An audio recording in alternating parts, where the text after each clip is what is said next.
爱卿快看，这孩子眉眼像朕，果然是朕的血脉。6个孩子，就我一个是你亲生的，能不像你吗？完了，这狗皇帝能听见我心声。陛下，怎么了？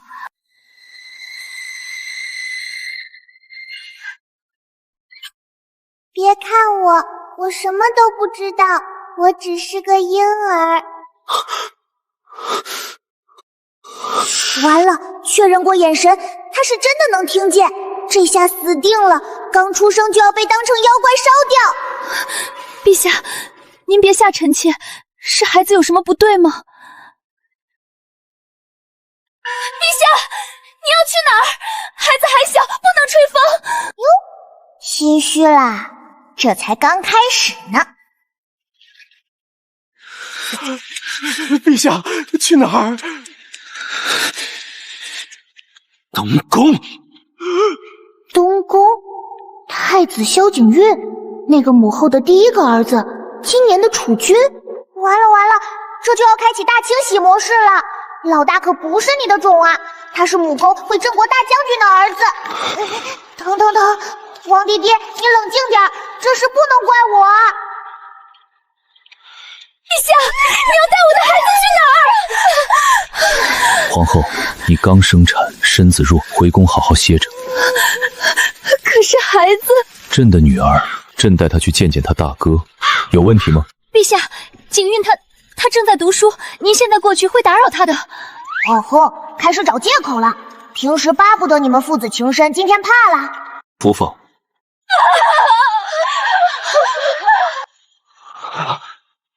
参见陛下！陛下万福！您怎么亲自过来了？殿下这会儿正在屋里练字呢。让他出来。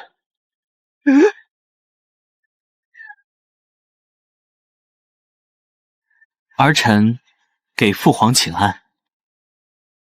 可惜了这张脸，一半像母后，一半像郑国大将军，就是没有一点像你。儿臣参见父皇，父皇万安。平身。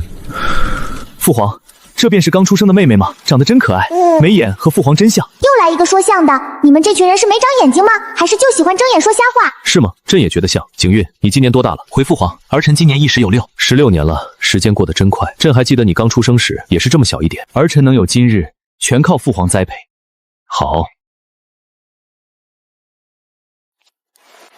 你母后待你好吗？母后对儿臣视如己出，关爱有加。废话，亲妈能对你不好吗？那郑国大将军呢？你觉得他为人如何？郑国大将军，儿臣与他不熟。是吗？朕倒是听说你小时候很喜欢往将军府跑。那是儿臣年幼不懂事，只是觉得将军府的弓马有趣。对，你可太懂事了。你8岁生辰，母后求了父皇半天，给你讨的西域宝马，你转头就送给了大将军的儿子，还说将军是你最亲爱的人。父皇当时脸都绿了，最后还是忍了。西域宝马，朕送你的生辰礼物。儿臣很喜欢，喜欢到转手就送给了别人。你8岁就知道讨好别人，用朕给你的东西去讨好朕的臣子。父皇恕罪，儿臣当时年幼无知，年幼无知。现在你16岁了，是不是该用朕给你的太子之位，去为你真正的父亲谋划点什么了？父皇，你在说什么？儿臣听不懂。不能忍，绝对不能忍，忍了就是死。听不懂？你看看这个孩子，他像朕。你再看看你，你说说，你哪里像朕？父皇，儿臣别挣扎了，你左耳后面有颗小痣，跟那大将军一模一样。我刚出生都看见了，父皇以前是瞎了眼才没发现。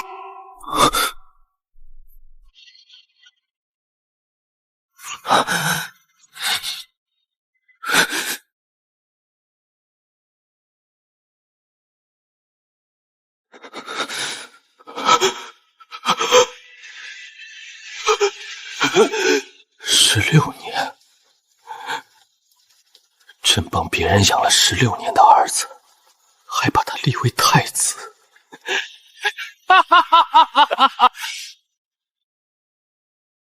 传朕旨意，太子萧景岳德行有亏，秽乱宫仪，废为庶人，赐朕酒。奴才遵旨。不，父皇，你不能！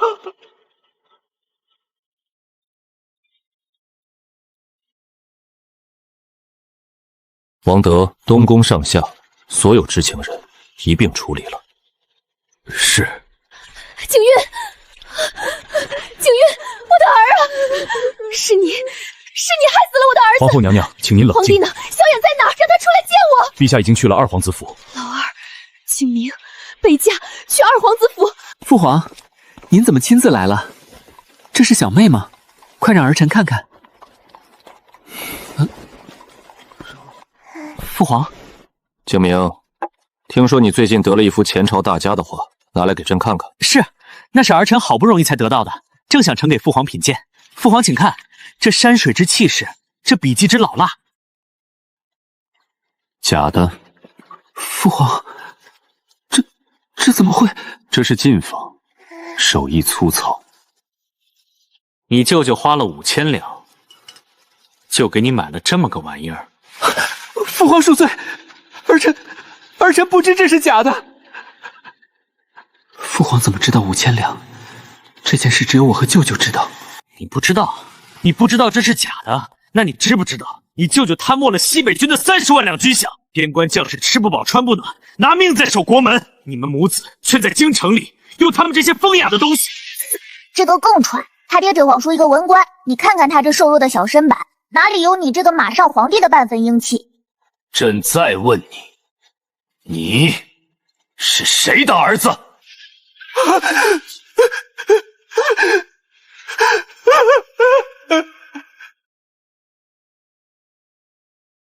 父皇，儿臣是您的儿子啊，儿臣是您的亲生儿子啊！亲生的？你身上流着那个贪官的血，你也配做朕的儿子？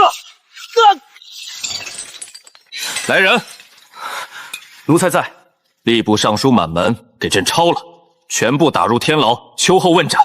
二皇子萧景明与罪臣内外勾结，意图谋反，赐白绫。手下留情，景明是无辜的，他还是个孩子，是臣妾的错，是臣妾娘家的错，你要罚就罚臣妾，放过孩子吧。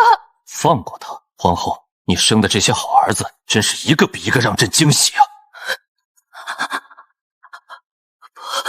陛下，在你求情之前，不如先想想，下一个朕该去哪里？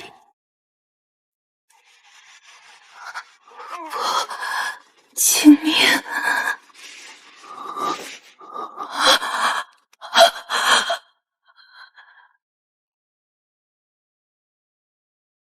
下一个是三公主。他爹是翰林院大学士，不过这个公主还算聪明，估计不好对付。可惜啊，这栋梁是别人家的，他爹一个满口知乎者也的老酸奴。当年父皇还是太子的时候，两人经常一起谈论诗词。谁能想到这朋友妻还真不客气啊！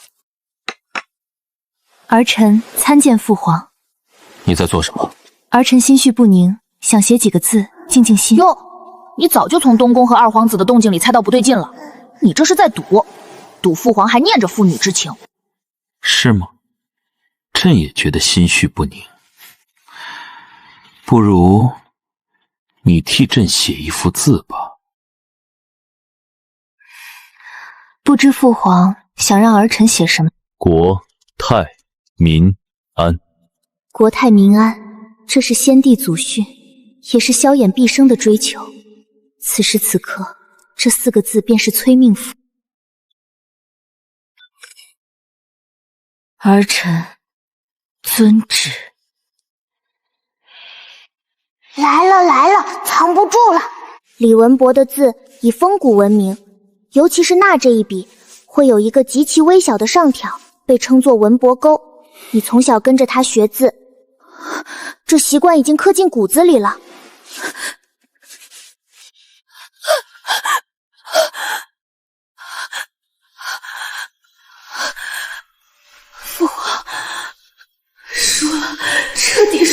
写得好，不愧是李大学士教出来的女儿，连这文博沟都学得惟妙惟肖。父皇怎么会知道文博沟？那是生父笔法的私密细则。我恨你！你为什么要出生？你这个妖怪，杀了来人，把他拖出去，赐剑。萧逸，你就是个天大的笑话！你以为杀了我们就能安稳了吗？我娘不会放过你的！我外公、舅舅还有镇国大将军，你的江山迟早是别人的！走！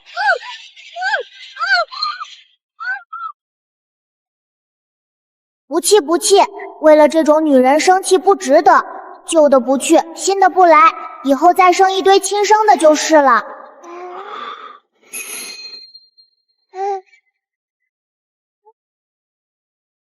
别想了，老爹，想的越多越痛苦。现在不是伤感的时候，革命尚未成功，同志仍需努力呀。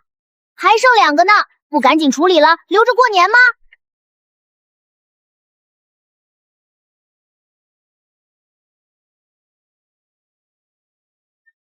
王德，摆驾去武英殿。这陛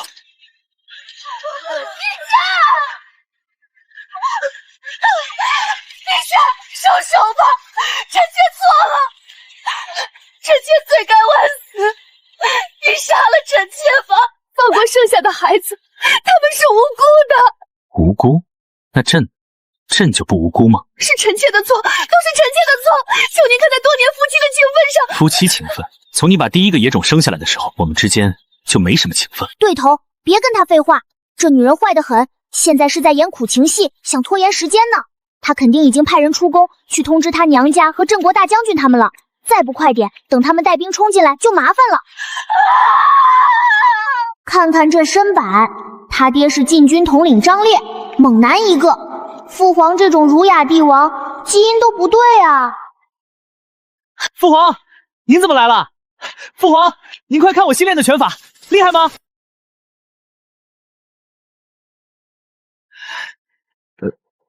父皇，这套拳是谁教你的？是张统领啊。张统领说这是他们张家的家传拳法，叫崩山拳。张家的拳法？完了，这傻孩子自己把刀递过去了。皇家的太祖长拳你不练，去练外臣的家传拳法，这不是找死是什么？父皇，儿臣……你很喜欢张烈？张头领对儿臣很好，他经常带我出宫去骑马，还教我打拳，比父皇陪我的时间还多。好，既然你这么喜欢他，朕就送你去见他。见张统领？他不是在宫外当值吗？禁军统领张烈玩忽职守，图谋不轨，就地格杀。萧景武血脉不纯，非朕亲子，废为庶人。父皇，为什么？儿臣做错了什么？你没错，错的是你娘，还有你那个好叔叔。哎，可怜的娃，到死都是个糊涂鬼。算了，我做好事，让你死个明白。你娘就是皇后，你那个好叔叔禁军统领张烈是你亲爹。父皇养了你12年，结果是帮自己的下属养儿子，你说他气不气？张烈是你生父。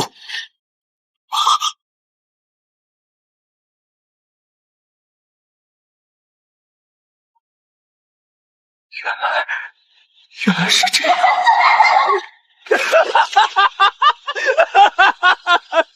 我是他的儿子，难怪我怎么学都学不会你们皇家的剑法，却天生就适合练他的崩山拳。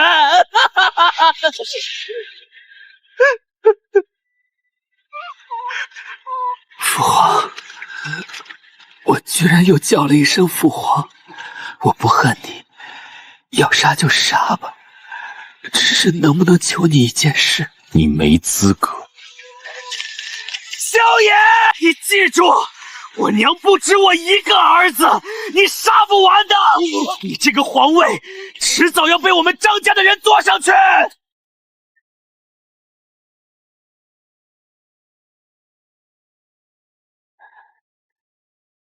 陛下，宫门那边已经处理干净了。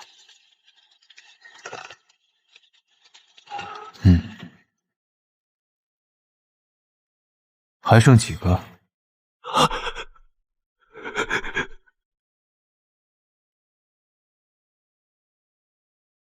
还剩最后一个了，五公主萧云秀，今年10岁。她爹更离谱，不是王公大臣，也不是威武将军，是一个西域来的宫廷画师。当年母后求了好久才召进宫，结果画着画着就画出感情来了。父皇，你这头顶都快成一片青青草原了。去锦绣宫。是。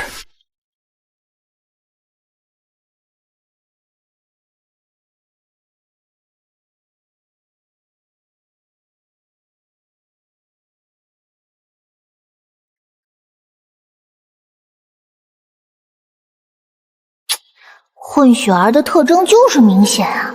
当年那个西域画师就长着这么一双眼睛。父皇，你当初是眼瞎了还是心大了？居然一点都没怀疑过。云秀，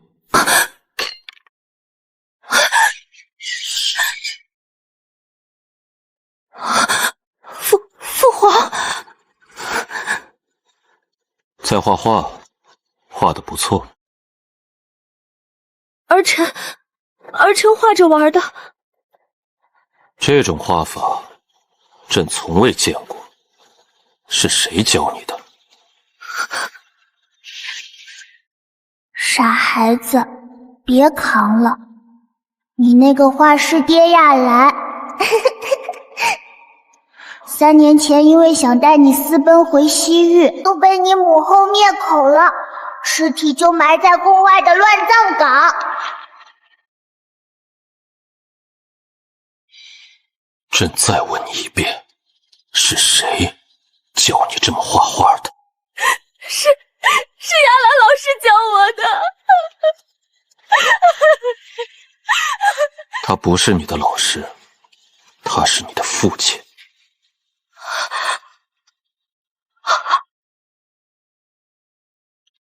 你和你那个爹一样，都有一双不属于这里的眼睛。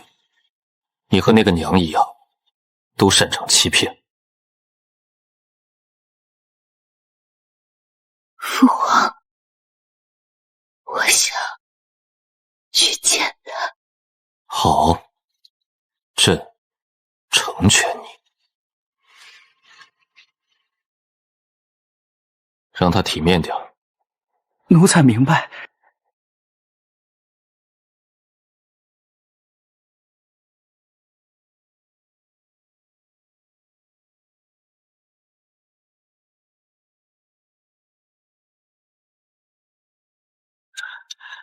陛下，都结束了。这双手今天签发了5道处死令，5个曾经视若亲生骨肉的孩子，如今都变成了枯骨。我知道，这不叫结束，这叫开始。真正的复仇才刚刚拉开序幕，下一个就是这一切的始作俑者啊，我们的好母后。唉，别看了，看得越多，心里越堵。说到底，你也是个可怜人，付出了真心，却换来一场彻头彻尾的骗局。他虽然是个狗皇帝，但作为父亲确实尽力了。这木剑是他给太子削的，那些画师、古琴，一夜之间全成了泡影。老爹，别哭了，都过去了，你还有我呢，我会陪着你的。是啊，朕还有你，朕只有你了。萧炎，我杀了你！小心，山子有毒！怎么，演完了苦情戏就开始下杀手了？萧炎，你这个屠夫，你这个刽子手，他们是你的孩子，怎么下的手？皇后，你是不是忘了，他们不是朕的孩子，他们是你和那些奸夫的野种。你胡说，他们都是你的孩子，是你的。既然是朕的孩子，你为什么要杀朕？杀了朕，好让你的大儿子，那个镇国将军的种，名正言顺的登上皇位吗？是，你说的都对，景云不是你的儿子，景明不是，赵月不是，景武不是，云秀也不是，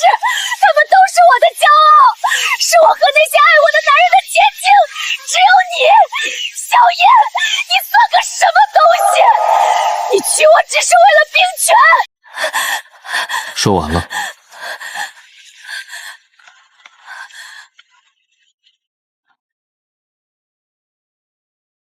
朕不爱你，你还记得这个吗？这是成婚前你送朕的。你说喜欢桃花，朕为你种满桃树；你说喜欢西域画，朕找画师；你说喜欢听琴，朕寻焦尾琴。而你呢，回报给朕五顶绿帽子和一个想要杀朕的毒簪。皇后，你的心到底是什么做的？不是的。传朕旨意，皇后柳氏德行败坏，秽乱供养，意图弑君，废去后位，打入冷宫。柳氏一族满门抄斩，株连九族，钦此。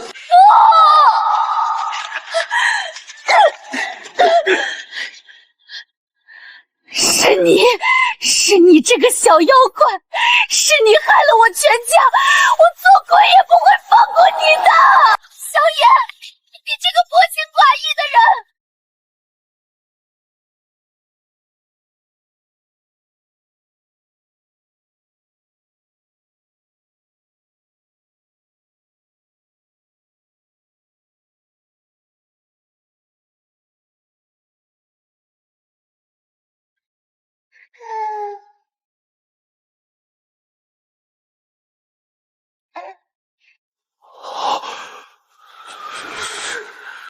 众爱卿，昨日宫中生变，想必大家都有所耳闻。朕今日便给大家一个交代。宣。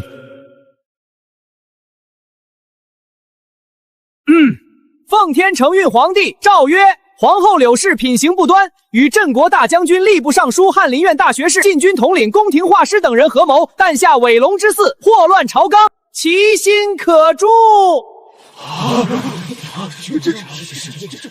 太子萧景运等5人皆为逆贼之后，已于昨日尽皆伏法。皇后柳氏废为庶人，永囚冷宫。镇国大将军、吏部尚书等奸夫，其罪当诛，夷其3族。柳氏一族意图谋逆，满门抄斩，株连9族。哟，大清洗开始了，看看吏部尚书那个派系的人，脸都白了。还有镇国大将军的手下，腿都在抖。啧啧，这下要杀得人头滚滚了。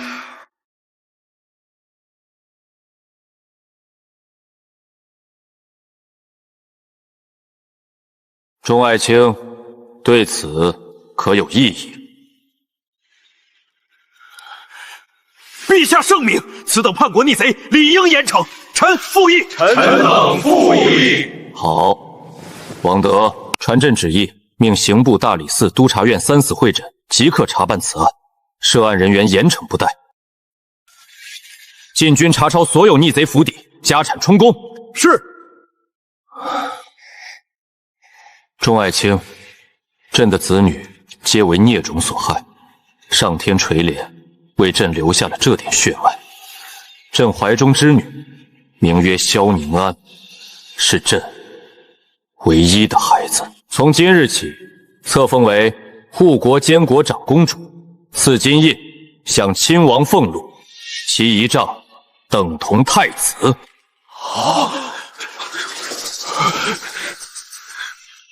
这自古女子不得干政。哼，老顽固。兵部尚书，当年镇国大将军是你提拔的，你怕被清算吧？御史大夫，你儿子娶了柳家旁系的女儿，你是怕被株连吧？礼部尚书，你个老古董，就知道抱着祖宗规矩不放。朕知道你们心里在想什么，但朕意已决，谁赞成，谁反对。长公主殿下，千岁千岁千岁！长公主殿下，千岁千岁千岁！这么一个杀伐果断的爹，看来我这条小命是保住了。动我就是动国本，父皇会撕碎任何人的。老臣参见陛下。爱卿平身，何事？陛下，京中抓捕甚急，已是人人自危，老臣恳请陛下稍缓雷霆之威，对于胁从之人，可否法外开恩，以安抚朝局？唉，这老头真是个书呆子，心地不坏，就是缺了点政治智慧。现在跟敌人讲仁慈，柳家和镇国大将军势力盘根错节，今天放一个，明天他们就能串联造反。对敌人仁慈，就是对自己残忍啊，丞相大人。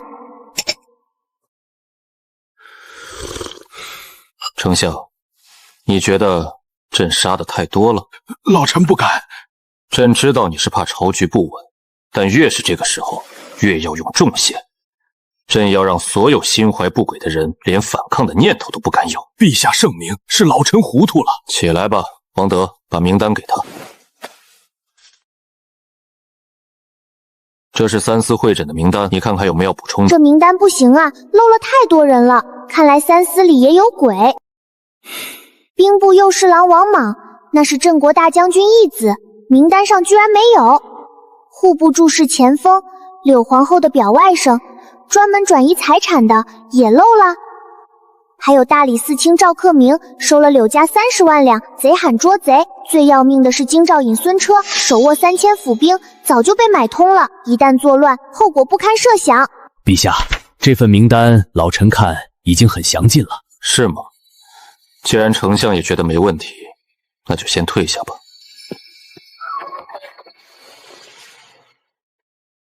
宁安，若不是你，朕恐怕要被这些奸臣蒙蔽到死。嘿嘿，小意思啦，谁让你是我爹呢？王德，奴才在。把这份名单交给龙影卫指挥使。是。让他亲自去办，告诉他，朕要活口，朕要顺着这些人，把背后所有同党都挖出来，一个都不能留。奴才遵旨。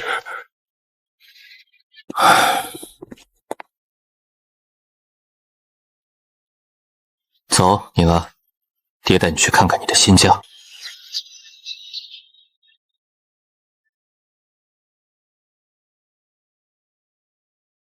宁安，喜欢吗？这就是长公主府，爹把国库里最好的东西都搬来了。太浪费了，老爹，我个婴儿懂什么？有这钱，还不如多犒赏一下边关的将士。北边的蛮族最近可不太安分，小心他们趁着咱们内乱，突然打过来。王德，传朕旨意，从内都拨白银100万两，黄金10万两，即刻送往北境，犒赏3军。陛下，这国库如今……朕用自己的钱，就以内都的名义。奴才遵旨。尹真，老爹，你快成神经病了！再这样下去，不等敌人打过来，你自己先垮了。你需要好好睡一觉。朕不困，朕怕一闭眼你就不见了。唉，这场背叛把他搞成金瓯之鸟了。为了让你安心，看来我得配合点。宁安，你看这本是关于镇国大将军府的查差报告。这老匹夫富可敌国，光金库就搜出了500万两白银，还有一座能装备3000人的私兵库。就这么点？不可能啊！那老狐狸贪了几十年，怎么可能只有500万？还有那5000私兵的装备哪去了？让我想想。对了，小说里提过，他府里后花园那座假山那是空的，下面有地道直通城外庄园，真正的金山银山都在那下面。龙影卫指挥使何在？臣在。带人去镇国大将军府，把他家后花园的假山给震炸了，下面有地道。陛下，臣遵旨。宁安，你真是上天赐给朕的宝贝。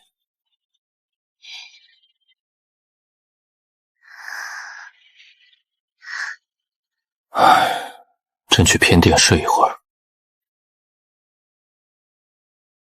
陛下，这几位都是宫里最稳妥的奶娘和嬷嬷，请您过目，为长公主挑选贴身侍侍之人。这是刘奶娘，经验丰富。不行，这个手脚不干净，上个月偷了上衣裤的布料出去卖，我的玩具会被他偷光。下一个，这是赵嬷嬷，做事干练。这个更不行，他是废后柳氏的人，万一哪天想不开在我奶里下毒，我哭都没地方哭去。拖出去，查查他的底细。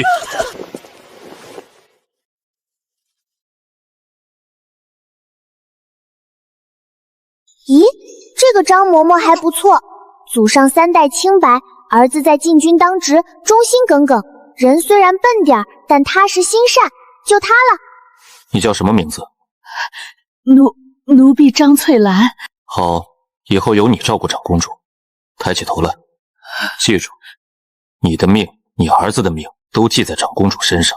她若有半点差池，你们全家都不用活了。奴婢遵旨，万死不辞。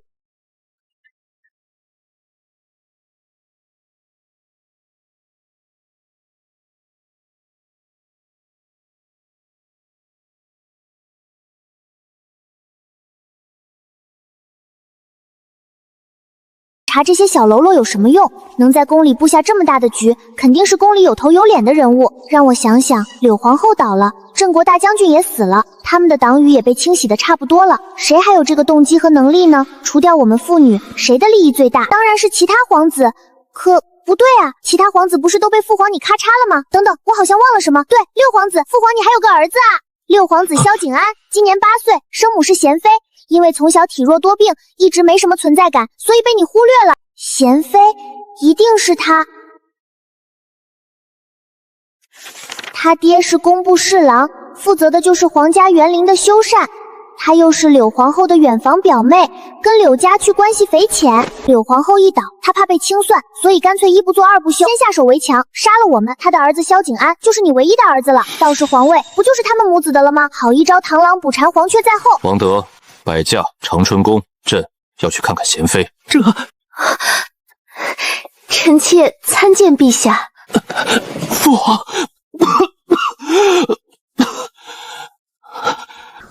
平身。景安的身体还是不见好。回陛下，还是老样子。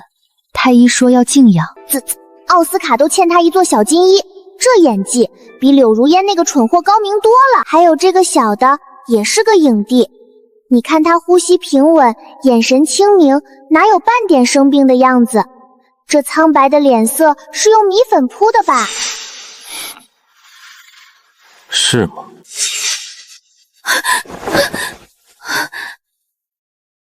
心虚了不是？怕父皇号脉，发现你儿子根本没病。朕听闻昨日出了事，你没受惊吧？臣妾听说了，真是骇人听闻。三公主他们，臣妾一晚都没睡好。是啊，朕也很痛心，所以此事朕一定要彻查到底。方才龙影卫来报，说查到了一些线索。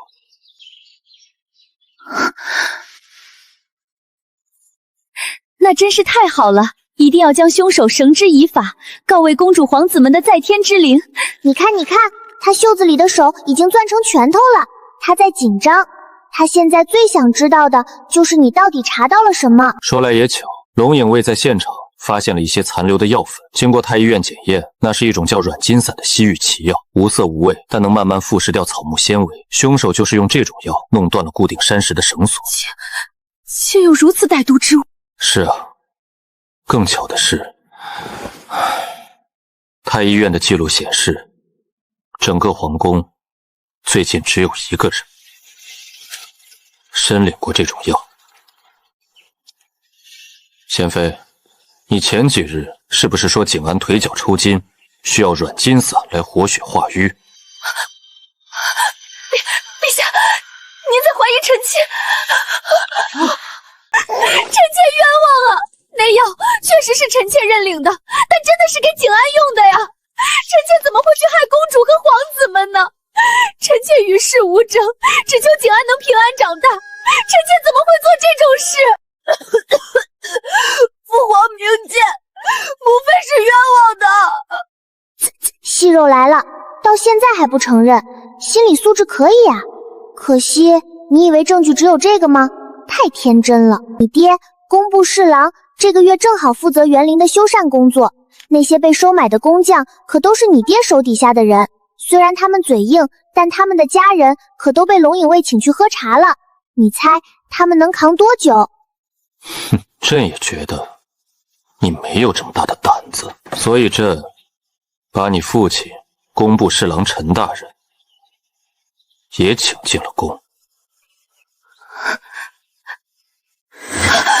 朕想，他应该会给朕一个合理的解释，解释一下为什么他手下的工匠会恰好出现在那座假山，又为什么这些工匠的家人会在昨天集体收到了你娘家送去的一大笔封口费。为什么？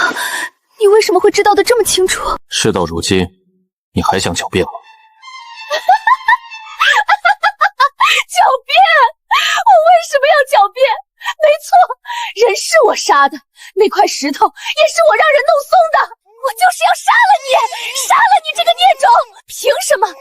凭什么柳如烟那个蠢货生了5个野种，还能当那么多年的皇后？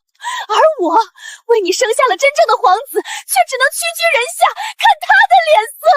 凭什么你一夜之间杀了他所有的孩子，却偏偏留下了这个刚出生的丫头铲子，还封她做监国公主？那我儿子呢？我的景安呢？他才是你唯一的儿子，他才是未来的皇帝。你偏心，你不公。父皇，你错了。母妃不是想杀了你，她只是想杀了那个小野种。只要他死了，你就会看到我的好。我才是你最优秀的儿子。我的妈呀，这小子是个天生的反社会人格吧？也太可怕了。老爹，这种人可千万不能留。好，真是朕的好儿子。传朕旨意，贤妃陈氏心肠歹毒，谋害皇嗣，罪无可救。其子萧景安天性凉薄，协同作恶，令人发指。朕就成全你们母子。你不是说他才是未来的皇帝吗？好啊，从今日起，这长春宫更名为永安宫，你就是这永安宫的太后，他就是这里的皇帝。每日朕会派人送来1个人的口粮，至于这口粮是太后吃还是小皇帝吃，就看你们母子情深到什么地步了。少爷，不，你这个魔鬼，你不得好死！父皇，我错了，我再也不敢了。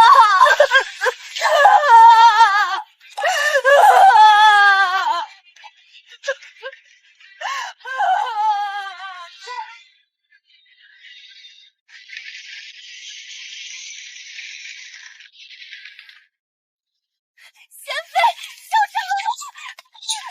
贤妃，快入长春宫啊！工部侍郎陈远，教女无方，纵容外妾，酿成大祸，革职抄家，贬为庶民，永不录用。老爹，你转性了，对这种人居然这么仁慈，只是贬为庶民。杀了他，太便宜他了。朕要让他活着，朕要让他亲眼看着他最疼爱的女儿和他最看好的外孙是怎么在那座宫殿里自相残杀，慢慢腐烂的。朕要让他一辈子都活在悔恨和痛苦之中，这才是对他最大的惩罚。狠还是你狠，杀人诛心，这招玩得溜啊！处理完贤妃一党，父皇成了真正的孤家寡人，他不再信任任何人，除了怀中的我。从此，我这个护国监国长公主宁安成了陛下唯一的逆鳞。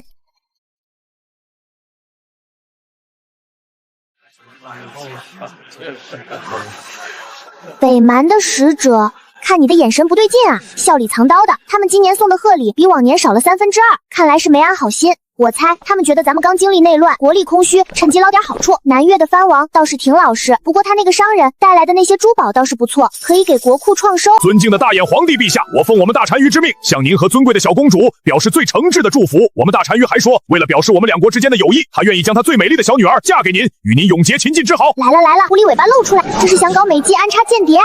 老爹，千万不能答应，你要是敢给我找个后妈，我就哭给你看。多谢大单于的美意，只是朕刚经历了家门不幸，心中悲痛，暂时没有再立今后的打算。不如这样吧，朕听说南越王世子至今尚未婚配，而北蛮的公主素以美貌和贤惠闻名，不如朕做个主，将公主许配给南越世子，成就一段良缘，岂不美哉？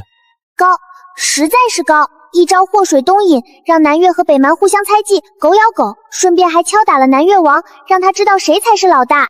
老爹，你这帝王心术越来越炉火纯青啦！怎么，两位是觉得朕这个媒人做得不好吗？臣等谢陛下隆恩。一场外交风波就这样被轻描淡写的化解了。父皇用实际行动告诉所有人，就算大炎刚经历内乱，他依然是那个掌控天下的铁血帝王。未来的敌人还有很多，但我们无所畏惧。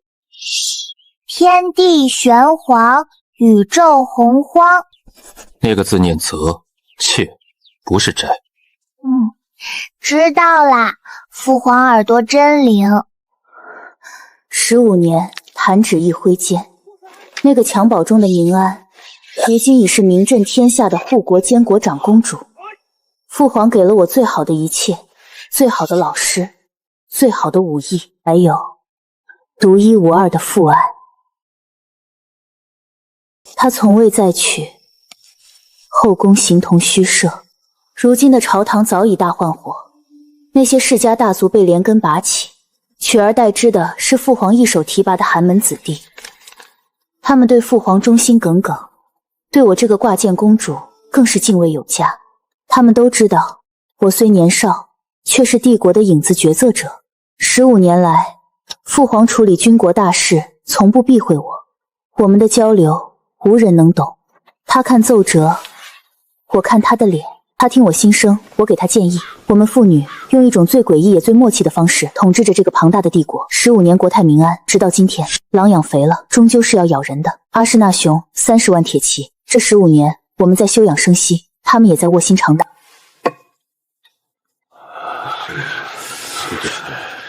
宁安，你怎么看？此战不可避免，而且此战必须打赢。不但要赢，还要赢得漂亮。要一战就打断北蛮的脊梁骨，换来我大眼未来50年的和平。具体该怎么打？30万铁骑，但他们有一个致命的弱点——后勤。一旦粮道被断，不出半月，30万大军就会不攻自破。殿下所言极是，但老臣以为只要坚守不出，耗死他们即可，这也是最稳妥的战法。不，这一次不一样。阿史那雄不是蠢货，他既然敢集结30万大军，就一定想好了后路。我猜他会兵分2路，另一路会绕到西边的沙漠，从一个我们意想不到的地方突入我朝境内。殿下，那片沙漠被称为死亡之海，人马根本无法通行。正常情况下是无法通行，但如果他们找到了新的水源呢？有一批西域商人向北蛮贩卖了大量的打井工具，当时我们以为是为了民生，现在想来，他们真正的目的是在那片死亡之海里挖出一条生命通道。宁安，依你之见，我们该如何应对？将计就计。殿下的意思是？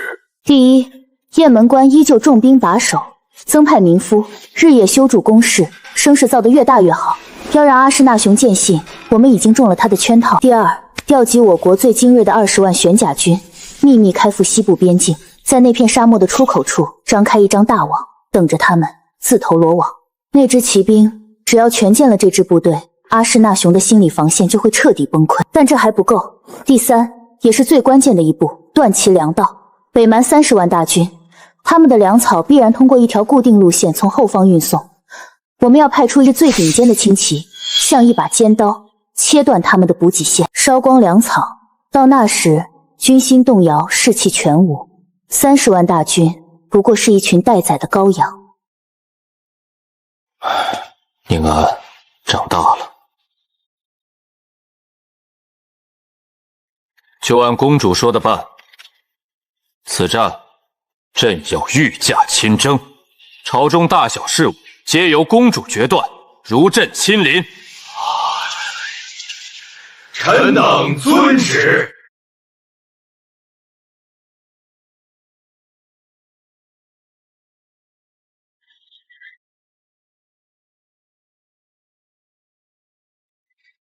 老爹，放心去吧，家里有我，你负责开疆拓土，我负责固守江山。我们父女联手，这天下将再无敌手。出发！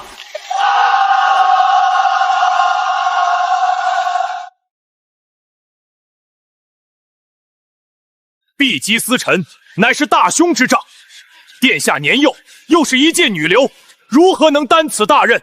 此举违背祖宗礼法，更是亵渎圣人经典。正是，朝廷大事岂可视同儿戏？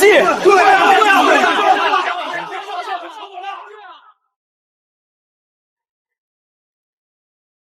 说完了吗？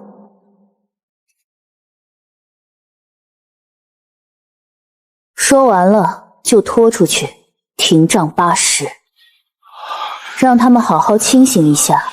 现在是谁说了算？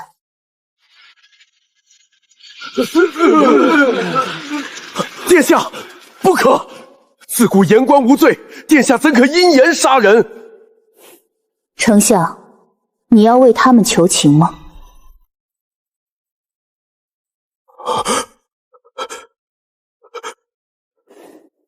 那好，你跟他们一起去吧。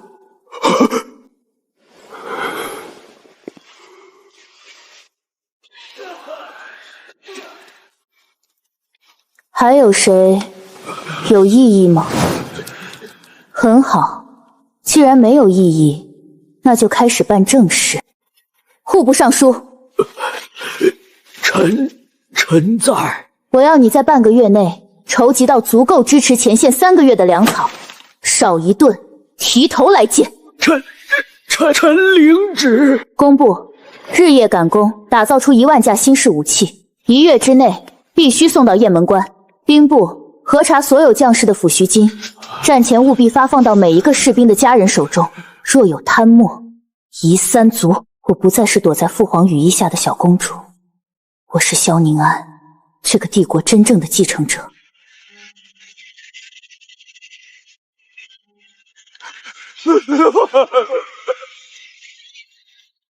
父皇离开后，阴沟里的老鼠都钻了出来，谣言、通敌、背叛。他们以为我软弱可欺，但他们忘了，龙影卫是父皇留给我最锋利的刀。不和谐的声音消失了。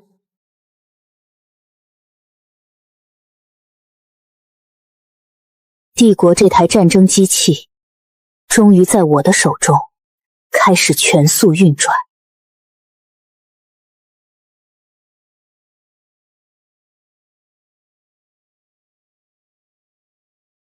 老爹，一切顺利。西波那支5万人的北蛮骑兵，再有3天就要走出沙漠了。玄甲军已经设下了天罗地网，就等他们钻进来。断粮的轻骑也出发了，只要粮草一烧，你就可以发动总攻。我不再是躲在父皇羽翼下的小公主，我是萧宁安，这个帝国真正的继承者。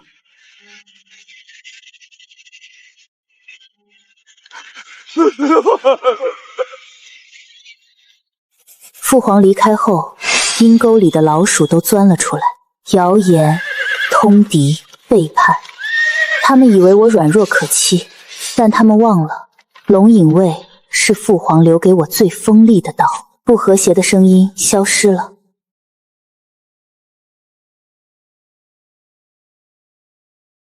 帝国这台战争机器，终于在我的手中开始全速运转。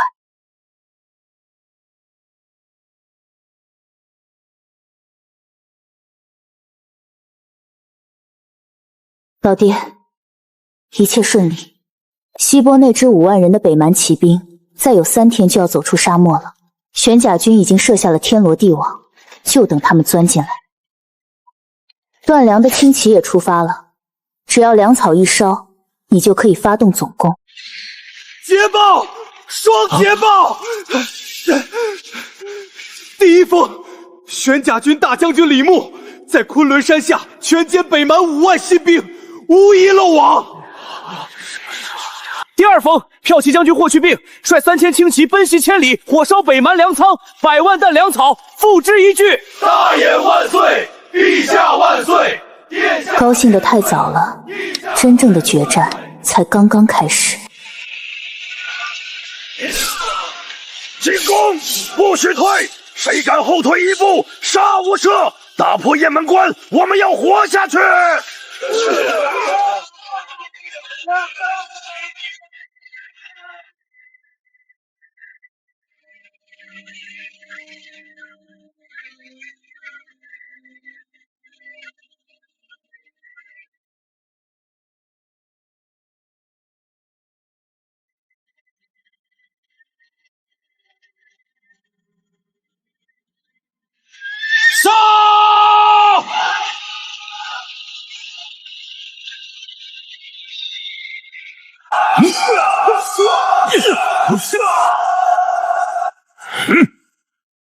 大燕皇帝，拿命来！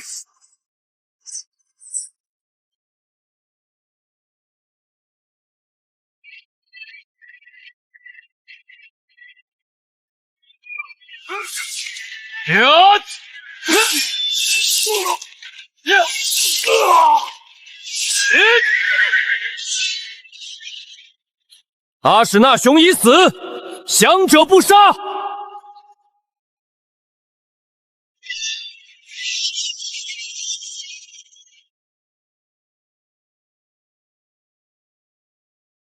这一战，父皇一路追杀，越过长城，深入草原腹地。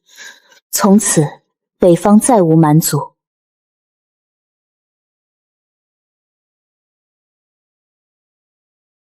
只有大衍王朝的漠北都护府，父皇完成了真正的不世之功。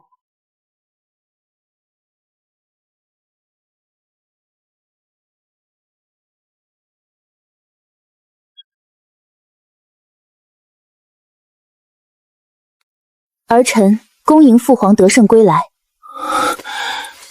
好，朕的宁安做得很好。父皇的拥抱里有骄傲，有欣慰，还有深深的依赖。这一切都离不开那个在京城运筹帷幄的我。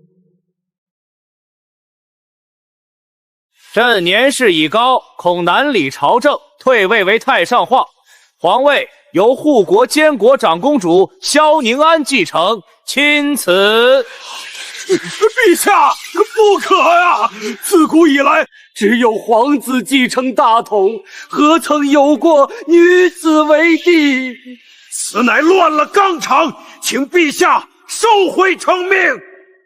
请陛下收回成命。够了！宁安之才胜朕10倍，他为帝，乃国之幸，民之幸。谁若不服，便是与朕为敌，与大衍为敌。靖边在绝对的实力面前，显得微不足道。